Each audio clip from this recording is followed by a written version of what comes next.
I was on the third day of a road trip across Oklahoma, chasing quiet places and cheap motels along the way. That evening, a storm was rolling in. Low thunder in the distance and clouds like bruises bleeding across the sky. I didn't feel like driving through it. About 10 miles outside a place called Seminole, I spotted a faded neon sign, Sleepy Pines Motel. It looked like a throwback to the 60s, a one-story strip with maybe 7 or 8 rooms. The office light was on. Inside, an elderly woman with thick glasses handed me a key to room 6, the second-to-last room near the end. I asked if many people were staying. She shook her head. "Quiet night? You'll have the back half to yourself?" Perfect. The room was dated, but clean. Pale yellow walls, a heavy green curtain, and that musty motel smell I was oddly fond of. There was a small bathroom, a nightstand with a chipped lamp, and a large window with the blinds drawn tightly shut. On the other side of the thin wall was room 7, according to the old metal number nailed to the next door. But from what the woman said, it was empty. By 10 p.m., the rain had started, gentle at first, then harder, drumming on the roof in uneven rhythms. I left the TV on low for background noise and pulled the thin blanket up to my shoulders. Sometime in the night, I woke up. No TV, no thunder, just silence. Thick, heavy silence. My room felt colder than before. I didn't remember turning off the TV, but maybe the power had blinked. And then I heard it. A sound so faint at first, I thought it might be wind. But it wasn't. It was crying. Software fragile, like a baby whimpering just loud enough to be heard. The sound was coming from behind the wall. Room 7. I sat up, my breath tight in my chest. The crying continued, a slow rhythm of quiet sobs, almost like hiccups. It wasn't a recording. It wasn't a pipe. It was human. I checked the time. 2:17 a.m. I stayed still, hoping it would stop, hoping it was just a dream seeping through the cracks of waking. But the crying grew sharper, more desperate. I stood, crossed the room in my socks, and pressed my ear to the wall, definitely coming from next door. And close, right by the shared bathroom window, the one that probably aligned with the bathroom in room 7. There shouldn't have been anyone in there. I walked out into the rain, thin nightgown sticking to my skin, and stepped over to room 7. All the lights were off. The door looked untouched. I tried the knob. Locked. I peered through the narrow window next to it. Dark. Empty. Back inside my room, I opened my own bathroom door slowly, half expecting something to be waiting there. But it was as I left it. Still, I stood in the doorway, listening. The crying was louder now, like it was just beyond the frosted glass of the bathroom window. I reached for the curtain. My fingers trembled. I peeled it back and stared at the window. Behind the glass, distorted by rain and shadow, was the blurry outline of a small face. Eyes dark and wide, lips parted as it cried silently. The glass was streaked with condensation, but I could make out the pale shape of fingers pressed against the pane from the other side. I stumbled backward, fell into the hallway.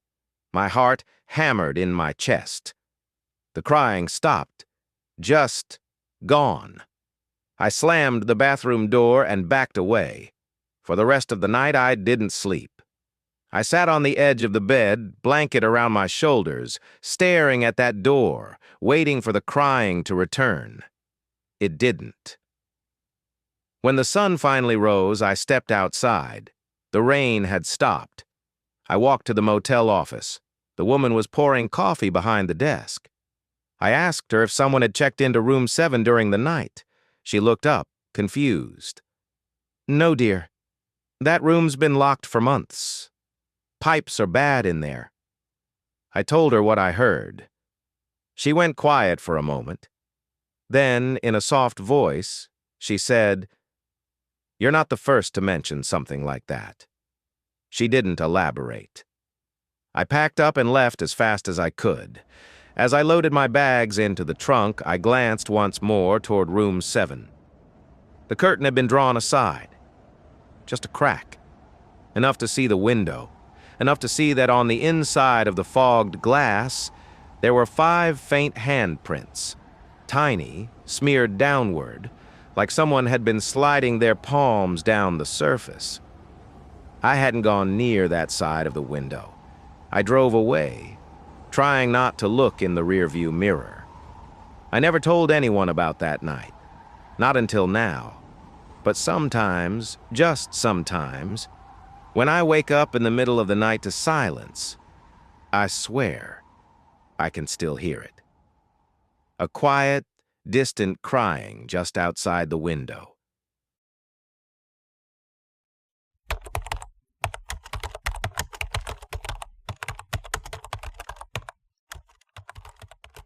It was exactly 2:04 a.m. when I entered the winding stretch of Route 221, deep in the Blue Ridge Mountains of Virginia. The road was slick from earlier rain, glistening under my headlights like a snake coiled in fog. There were no other cars, just me, the endless trees, and a silence so complete it seemed to press against the windows. I was driving home after a delayed client meeting in Roanoke. I'd planned to stop for the night, but my motel booking had been canceled without warning, and something, call it instinct or impatience, told me to keep going. Bad call. The fog thickened as I climbed. It wasn't normal fog, it hung low and dense, swallowing the beams of my headlights like cotton soaked in water. Trees blurred into shadows. My wipers squeaked rhythmically, the only sound besides the faint hum of the engine and the occasional crackle of gravel under the tires. Then, I saw it. At first, it was just movement, something white, flitting across the corner of my windshield. Quick, like an animal darting from one lane to the other, but it didn't move like an animal. It stood upright. I instinctively tapped the brakes, the tires groaning against the wet asphalt. The headlights cut through the fog ahead, sweeping side to side, but revealed nothing. No person, no deer, no coat or lost item, just the road, still, empty. I swallowed hard. My chest was tight in a way that didn't feel natural. I brushed it off. Just tired, just nerves. Then about half a mile later, it happened again. This time, much closer. A pale blur appeared outside the passenger side window, moving in sync with the car. No footfalls, no sound, just there. The interior glow of the dashboard light caught something. A white sleeve, fluttering. A hand. Not pressed against the glass, but close. So close it felt like if I rolled down the window, I could touch it. I slammed the gas. The engine lurched forward and I stared dead ahead. Not daring to glance right, not even once. Eventually I looked. There was nothing. But the feeling, that undeniable sense that something had been there stayed with me. It clung to my skin like cold sweat, rooted somewhere in the primal part of my brain that still believed in monsters in the woods. A few minutes passed. I started to relax. Then came the sound. Not from outside, from the rear windshield. 3 slow taps, deliberate, even. Tap, tap, tap. I froze. I didn't look. I couldn't look. I reached out slowly and turned on the rear defroster. The faint hum of the heating element kicked in, and the condensation began to clear from the glass. That's when I saw it. A handprint. Pressed from the inside. Not fully visible, just a smudge, 5 fingers, the hint of a palm. I didn't scream. My throat was too tight. I didn't stop the car. I didn't even slow down. I just kept driving faster now, taking the curves dangerously, praying that whatever was back there would stay there. but it didn't. As I approached a bend with a scenic overlook, my headlights briefly swept across a small wooden sign I hadn't seen before. It read, Ravens Hollow Overlook, 500 feet. I didn't remember this spot. It wasn't on the GPS. But my hands turned the wheel anyway. The overlook was deserted, a semicircular gravel lot overlooking what should have been a beautiful valley, but the fog made it all invisible, like the world had ended just past the guardrail. I stopped the car, engine running, hands shaking. I turned to finally face the back seat. It was empty. No one. No handprint. But the rear windshield? Clear as day now. Nothing on it. I was starting to convince myself that I'd imagined it, that maybe sleep deprivation and fog play cruel tricks. That's when I noticed something flapping outside. I stepped out into the cold, wet morning air. There, tied loosely to my car's antenna, was a strip of white fabric, a ribbon. It looked old, faded. The edges were frayed like it had been caught in the wind for days. I didn't touch it. I just stared. And then I noticed the overlook sign again. Only now it looked weathered, not new like before. The letters were faded, the wood splintered, like it had been there for decades, forgotten by time and travelers alike. I got back in the car, drove off without another glance. I made it home just after 6 a.m., haven't driven that route since. But here's the part I haven't told anyone. Not my friends, not my wife. Every once in a while, when I drive alone late at night, doesn't matter where, I catch it again. A glimpse, just outside the glass, a flicker of white, running beside me, not chasing, just watching.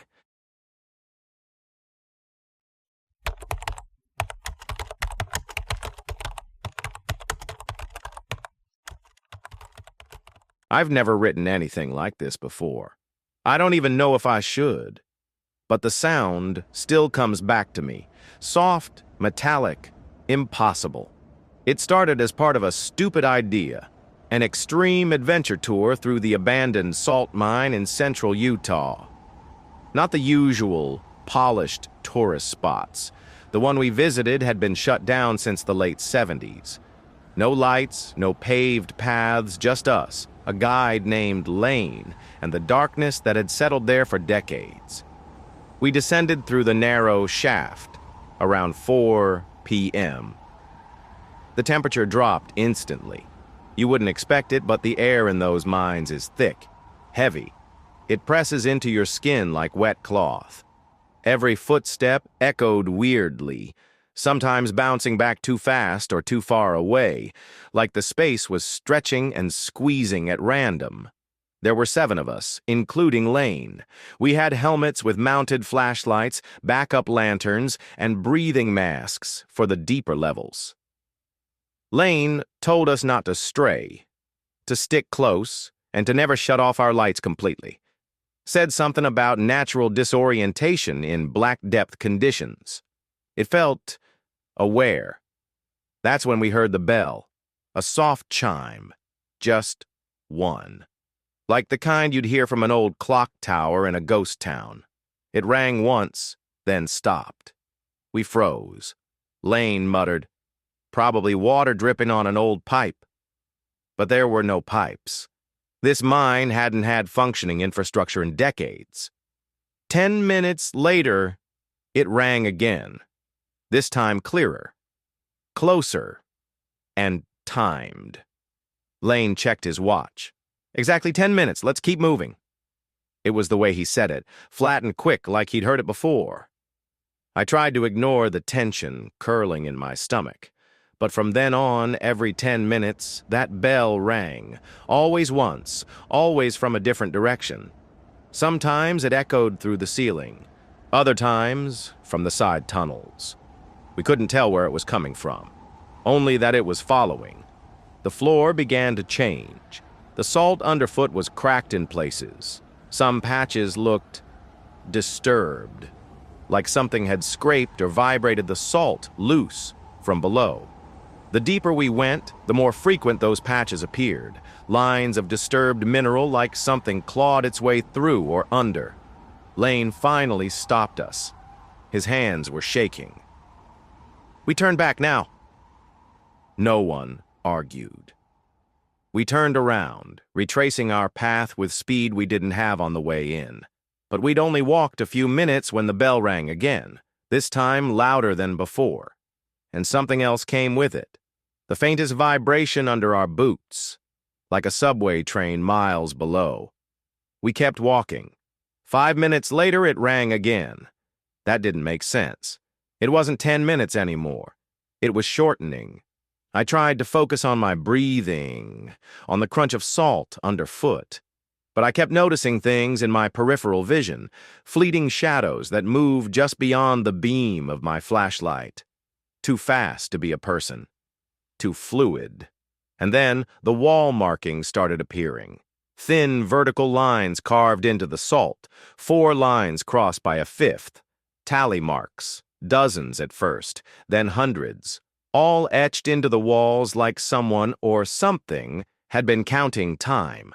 Or maybe victims. We walked faster. When we reached the cavity again, the air had changed. No breeze, no warmth, no echo. Just dead, silent pressure. Someone's flashlight flickered. Then mine did too. The bell rang again. Louder. Right above us. We looked up. There was nothing there, just a dark ceiling. But the sound had weight, like something hanging unseen directly over our heads. Someone started crying. I don't remember who. Lane shouted for us to move, and we bolted. No more checking watches. No more careful steps. We just ran. The walls became a blur of glitter and markings. One guy tripped, scraped his hands raw on the salt, but he didn't stop. None of us would have stopped. Then, finally, we saw the incline that led up to the shaft entrance. I swear to God, just as we stepped onto it, the bell rang right behind us, not echoing, right there. I turned around. There was no one there. Nothing. Just the tunnel, yawning open into blackness. But the salt was rippling, just faintly, like water in a pan, reacting to sound. And where the ripples met the tunnel wall, they faded into a dark smear, shaped almost like a figure. But it vanished when I blinked. We climbed out of that mine in near silence, breaths ragged, lights half dead. Lane didn't say a word until we were above ground, blinking into the last orange rays of sunset. "I'm never going back in there," he said. "They warned me about this place. Should have listened." We asked him what he meant. Who warned him? He wouldn't answer. That night, back at the motel, I lay in bed with the lights on. I kept telling myself it was over. We were out. Safe. But at exactly 2:30 a.m., the bell rang again. Clear. Metallic. From somewhere inside the room. Just once.